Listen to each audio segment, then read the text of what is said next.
వ్యక్తుల పేర్లు, ఊర్ల పేర్లు, వస్తువుల పేర్లు, ప్రదేశాల పేర్లు ఇలా తెలిపే పేర్లను నామవాచకం అంటారు. అంటే నిఖిల్, విజయనగరం, టీవీ, తిరుపతి. నామవాచకాలు బదులుగా వాడే పదాలను సర్వనామాలు అంటారు.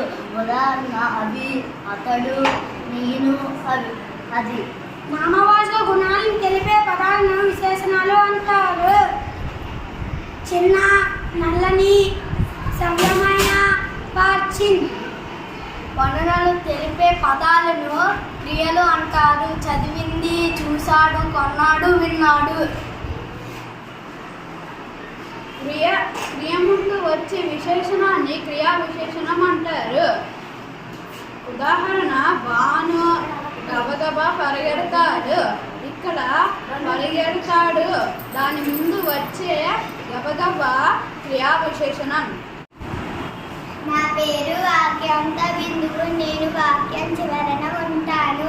నా పేరు స్వర్పవిరామం, నేను ఉన్న చోట కొద్దిగా ఆగి చదవాలి.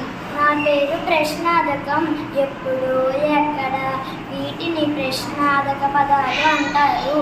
నా పేరు ఆశ్చర్యార్థకం, భయం, ఆశ్చర్యం ఉన్న పదాలు దగ్గర నన్ను పెట్టాలి.